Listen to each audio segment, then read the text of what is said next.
আসছেন শ্রীকৃষ্ণ অর্জুন এবং দ্বারকানগরের কুলপুরোহিত।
আনন্দিত হয়েছে, তাই সে প্রজাবাসীগণ আসছেন সেই যজ্ঞস্থলে আনন্দ দেওয়ার জন্য।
বন্ধ করো, এই নৃত্যগীতি বন্ধ করো। এই অকাল মৃত্যুরাজিতানন্দ উৎসব কিসের?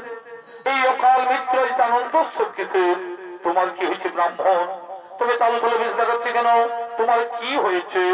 আমি আর কি বলবো তোমার, আমি আর কি বলবো তোমায়? সব লোক বলে নাকি এই দ্বারকানগর ধর্মীয় রাজ্য, কিন্তু আমি দেখছি এর যে পাপী রাজ্য কোথাও নেই, এর যে পাপী রাজ্য কোথাও নেই। কে বলে দ্বারকা রাজ্য পাপী রাজ্য? কে বলে দ্বারকা রাজ্য পাপী রাজ্য? যে রাজ্যে রাজা স্বয়ং ভগবান শ্রীকৃষ্ণ, যে রাজ্যে সংকল্পিত এই প্রজার কল্যাণ ধর্মীয় যজ্ঞ নিয়ে, সেই রাজ্যকে কে বলে পাপী রাজ্য? আমি বলি যে রাজ্যে শিশুর অকাল মৃত্যু ঘটে, সেই রাজ্যকে পাপ রাজ্য ছাড়া কি বলা যেতে পারে? কার শিশুর অকাল মৃত্যু ঘটেছে? কার শিশুর অকাল মৃত্যু ঘটেছে? আমার স্ত্রী যে কোটি সন্তান জন্মগ্রহণ করেছে, আমার স্ত্রী যে কোটি সন্তান প্রসব করেছেন, একটু জীবিত নেই, একটু বেঁচে নেই। এই দেখো তার প্রমাণ। আমরা স্থির করেছি এই অকাল মৃত্যু রাজত্ব ছেড়ে আমরা অন্য রাজ্যে চলে যাব। তারপর তোমাদের প্রজা কল্যাণ ধর্মীয় যজ্ঞ নিয়ে এই পাপ রাজত্বে কেউ আর বসবাস করবে না, এই পাপ রাজত্বে কেউ আর বসবাস করবে না। আমরা অন্য রাজ্যে চলেই যাব, অন্য রাজ্যে চলেই যাব, চলেই যাব, চলেই যাব। তারাও ব্রাহ্মণ, আমি গণ্ডিধারী কুরুক্ষেত্র বীর বিজয়ী অর্জুন, যার ধনুক টঙ্কারে স্বর্গ মর্ত পাতালই কম্পিত, সেই বীর অর্জুন সামনে থাকতে আমার সখাকে অপমান করে তুমি রাজ্য চলে যাবে, তা কখনো হতে পারে না। আমি এই যজ্ঞস্থলে সবার সামনে দাঁড়িয়ে প্রতিজ্ঞা করছি, আমি এই যজ্ঞস্থলে সবার সামনে দাঁড়িয়ে প্রতিজ্ঞা করছি, এবার আমি তোমার স্ত্রীর গর্ভের সন্তানকে বাঁচাবো, এবার আমি তোমার স্ত্রীর গর্ভের সন্তানকে বাঁচাবো। আর যদি না পারি তাহলে অগ্নিকুণ্ডে, এই অগ্নিকুণ্ডে প্রাণ বিসর্জন দেব। এই আমার দৃঢ় প্রতিজ্ঞা। যাও তুমি বাড়ি ফিরে যাও। তোমার স্ত্রী যখন আবার গর্ভবতী হবে, তোমার স্ত্রী যখন আবার 10 মাস 10 দিন পূর্ণ হয়ে যাবে, তখন কিন্তু আমায় খবর দিও, তখন কিন্তু আমায় খবর দিও। ঠিক আছে? আমি তোমার কথা মতো বাড়ি চলেই যাচ্ছি, আমি তোমার কথা মতো বাড়ি চলে যাচ্ছি। আমার স্ত্রী যখন আবার গর্ভবতী হবে, আমার স্ত্রী যখন আবার 10 মাস 10 দিন পূর্ণ হয়ে যাবে, আমি তোমায় নিশ্চয়ই খবর দেব, আমি তোমায় নিশ্চয়ই খবর দেব। আমি তোমার কথা মতো চলেই যাচ্ছি, চলেই যাচ্ছি, চলেই যাচ্ছি, চলেই যাবা না মারিবা তুমি।